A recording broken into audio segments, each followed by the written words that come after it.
Kadang-kadang kesulitan itu dibuat oleh Allah untuk mendapatkan kenikmatan. Tuh kalau antum naik ke gunung, begitu menemukan tanjakan, harusnya antum gembira.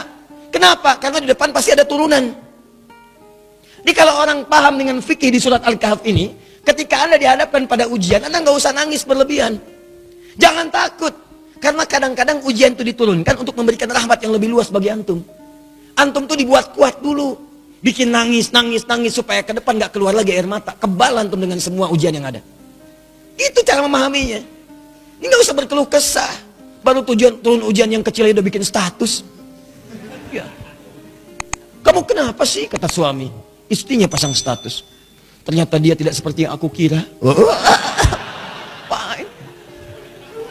Terus yang paling nggak enak ditungguin tuh ada komen nggak ya? Kenapa Jeng? Nggak nyangka ya, nyangka. Tuh. Jadi buat status tidak menyelesaikan masalah. Ya, tidak menyelesaikan masalah tapi nambah persoalan. Jelas ya? Maka bagian pertama, kalau antum diuji dengan persoalan, boleh jadi jangan persoalannya yang dilihat, itu cara Allah untuk memberikan rahmat kepada antum. Sebab kalau nggak diberikan persoalan itu, rahmat nggak akan turun. Pemuda itu kalau nggak dapat tadi itu, kejar-kejaran sampai ke gua, mana mungkin turun rahmat Allah 309 tahun. Ikuti itu. Ya, saya tidak ingin mencontohkan pribadi, karena mungkin disangka nanti sesuatu yang tidak baik. Tapi banyak orang mempraktekkan demikian, dan itu berhasil. Coba lihat, antum kenal Buya Hamka? Kenal.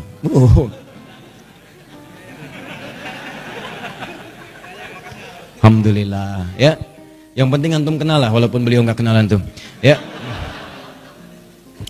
Buya Hamka, sempat beliau kemudian dalam episode kehidupannya dimasukkan ke dalam penjara. Tapi setelah beliau di penjara itu, bukan perasaan mengeluh, bukan dendam, bukan marah, bukan puncak dari emosi yang keluar, tapi syukur kepada Allah.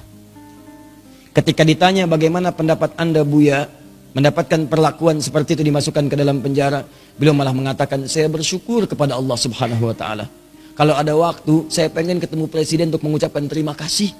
Telah memasukkan saya pernah ke penjara dalam episode hidup saya, kalau bahasa kita sekarang. Kenapa? Karena ternyata di penjara itu saya bisa menyelesaikan tafsir Al-Azhar. Kalau saya nggak masuk ke sini, nggak jadi nih tafsir. Jadi cara melihatnya itu rahmat Allah, persis seperti ini nih. Yang kita baca tiap Jumat itu. Di cara orang kalau kebiasaan baca Al-Kahf, spiritnya ada dalam jiwa, dia nggak akan gugur karena ujian-ujian. Walaupun sifatnya sakit, yang dia baca rahmatnya. Jadi kalau Anda terbiasa membaca Al-Kahf, paham maknanya, itu Anda akan senang melihat musibah, senang melihat ujian. Yang dilihat rahmatnya, bukan ujiannya. Masuk penjara malah senang. Tuh. Nabi Yusuf, begitu masuk penjara, nggak enak kelihatannya masuk, cuman ternyata malah minta beliau. Ya Allah, daripada banyak godaan, ya para sosialita yang menggoda saya sekarang, ya cantik-cantik luar biasa, dan itu udah banyak. Sosialita itu bukan cuma sekarang, zaman Nabi Yusuf udah ada. Senangnya kumpul-kumpul bicara yang nggak jelas. Ya ada yang jelas ada, tapi ini contoh yang tidak jelas. Kumpul-kumpul di rumah salah satu pejabat, Imra'atul Aziz, istri Perdana Menteri, hanya untuk membincangkan, mana sih si pemuda ganteng itu? Mana sih si ganteng itu? Katanya ganteng-ganteng Nabi ya? Iya, zaman sekarang ganteng-ganteng serigala. Ya. Begitu kemudian ditampilkan oleh Imra'atul Aziz, Yusuf keluar. Begitu keluar, disebutkan di Quran surah 12 ayat 29. Wa qulna hasya lillahi ma hadza basyara in hadza illa malakun karim. Ya, ini sih bukan manusia, ini malaikat yang menyamar dalam rupa manusia. Lewat, tak sadar ketika lewat, jarinya kemudian tergores dengan pisau itu. Saking tak sadarnya melihat gantengnya Yusuf lewat. Begini. Tuh. Nabi Yusuf ganteng, Nabi tidak sombong. Begitu melihat ujian itu, ya Allah, lebih baik saya masuk penjara aja deh. Orang sekarang Nabi bukan, Rasul bukan, ngaku ganteng, orang lewat, ibu-ibu gak kepleset dia tantum itu kan. GR-nya luar biasa, semua ditampilin. Baik, kata Nabi Yusuf, ya Allah, akan lebih baik kalau saya masuk penjara aja. Ternyata pilihan masuk penjara itu Nabi Yusuf membaca rahmat Allah, bukan melihat sulitnya. Lewat penjara itulah kemudian beliau bertemu dengan seseorang yang narapidana, dihukum di situ, kemudian bermimpi. Lewat mimpi itulah ternyata minta takwil ke Nabi Yusuf karena dilihat orang baik, orang soleh. Ditanya apa ini maknanya, dijawab oleh Nabi Yusuf. Ternyata jawaban itu yang mengantarkan beliau mendapatkan posisi jabatan di pemerintahan. Begitu rajanya bermimpi, ya ada 7 ekor kemudian sapi, dimakan 7 ekor serigala, semuanya dimakan habis, hancur semuanya, bingung menafsirkan dia. Dukun-dukunnya sekitaran mengatakan itu paling mimpi buruk saja. Kok berulang-ulang terus-terusan? Ternyata narapidana yang bebas tadi, yang akhirnya melayani raja, membawakan airnya, minumannya, dia bercerita, di penjara ada seseorang yang bisa menakwilkan mimpi sukses. Waktu saya di sana ditakwilkan saya akan berada di sini. Saya bermimpi saat di penjara, kata orang itu, kamu akan jadi pelayan raja. Yang teman saya, kamu akan dihukum mati. Dua-duanya benar raja. Siapa namanya? Yusuf. Ternyata begitu kedengaran itu dipanggil kemudian, Yusuf tolong panggil ke sini.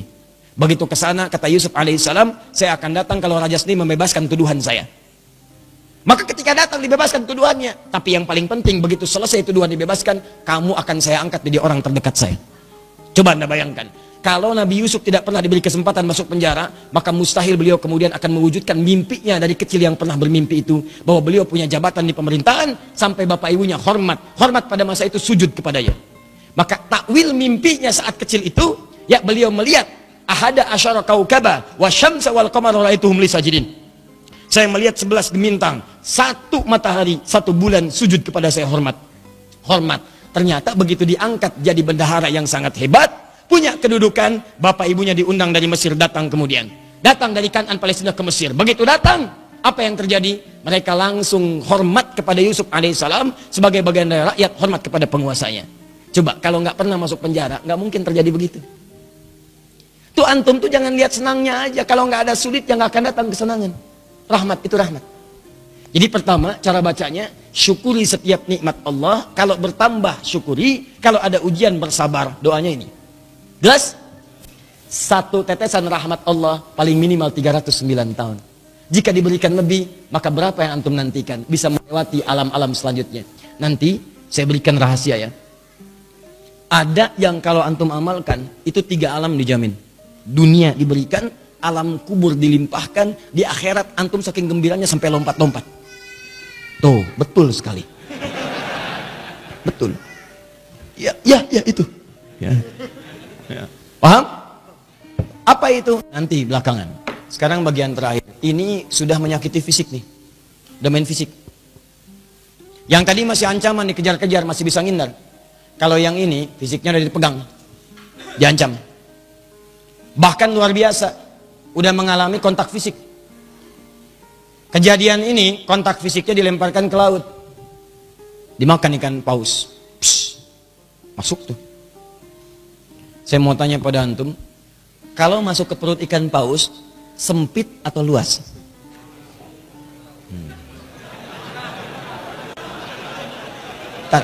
Saya tuh penasaran dengan antum nih. Antum tuh siapa sebetulnya?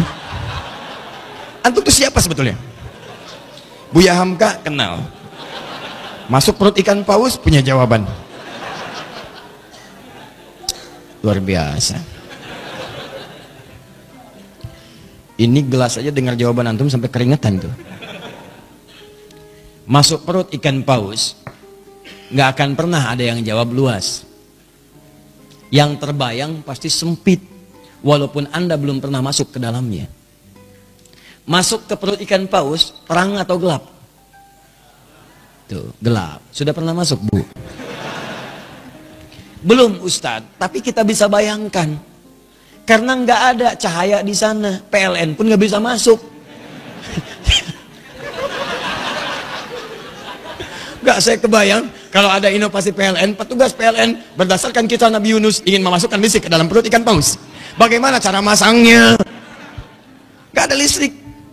Cahaya tidak ada, berarti gelap. Awas, dalam bahasa Arab, gelap itu sesuatu yang zulmah. Zulama yazlimu zulman, gelap. Minal zulumati ilan nur. Sempit, padat. Teman-teman, ada yang kemudian dianiaya. Itu Nabi lagi. Nabi Dzannun, Nabi Yunus alaihissalam. Diusir oleh umatnya, masuk ke perkampungan, naik ke atas kapal, di situ bahkan diundi, ternyata beliau harus dilemparkan. Ini kapal keberatan nih, zalim, ambil aja orang itu, undi, dia orangnya, lemparkan.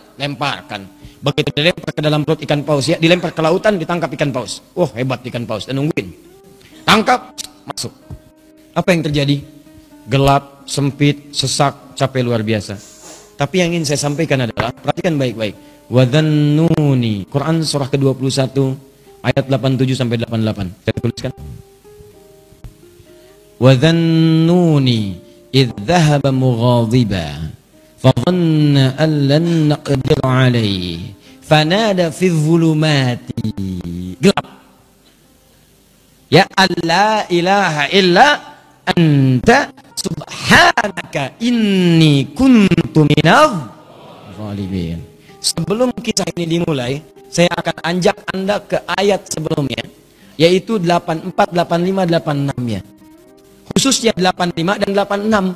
Ketika di 85 Allah menyebutkan wa Ismaila, kemudian ada Idris, ada Dzulkifli, disebutkan mereka termasuk kalangan orang-orang yang baik. Di ayat ke-86-nya wa adkhalnahum fi rahmatina. Mereka itu Ismail alaihissalam, Idris alaihissalam, Dzulkifli alaihissalam. Kata Allah, golongan-golongan yang kami berikan rahmat kami kepada mereka. Rahmat diberikan. Dan menariknya ketika menyelesaikan ayat 86 ini, masuk ke 87 pakai wawu, wa dhannuni, wawunya wawu ataf. Saya ajarin ilmu nahwu sebentar ya. Di ilmu nahwu itu begini. Kalau ada kalimat, kemudian pakai wawu, maka hukum kalimat setelah wawu ini diikutkan pada sebelumnya. Ya, misal saya contohkan begini. Zahaba Kevin wa Stephen wa Edward ilal masjid. Ya, kita ganti namanya sedikit supaya agak sedikit milenial. Kevin, Stephen dan Edward pergi ke masjid. Ya, mereka berangkat ke masjid Muslim. Ya, masuk Islam, kemudian sholat, berangkat ke masjid. Kevin, Stephen, Edward. Ada satu orang lagi yang belum disebutkan. Belakangan disebutkan wa Asep misalnya. Kenapa ketawa? Ya, sekarang kan nama-nama tertentu membuat bahkan pendekatannya agak beda. Ya, dalam bahasa Arab itu tukhalif tu'raf. Kalau kalian pengen dikenal atau pengen dapat sesuatu, ada cara yang kedua selain berbuat kreasi yang bagus, yaitu sedikit nyeleneh. Maka mulai kemudian nama dibeda-bedakan. Ya, Asep Golok, Edi Samurai gitu kan, Atta Halilintar ya dan sebagainya, itu macam-macam lah. Ya.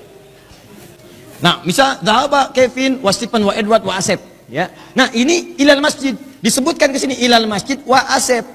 Maka Asep di sini itu sama-sama pergi ke masjid bersama tiga orang ini. Diikutkan hukumnya. Di ayat 86 wa Ismaila, kemudian ada Idris, ada Dzulkifli. Di ayat 86-nya, 85 disebutkan orang-orangnya, 86-nya wa adkhalnahum fi rahmatina. Orang-orang yang kami sebutkan tadi kami berikan rahmat Allah. Kami masukkan mereka dalam rahmat kami. Rahmatina. Tiba-tiba ayat 87-nya wa dhannuni pakai wawu. Wa, dan di antara mereka juga ada yang lain selain yang mereka dapatkan ini.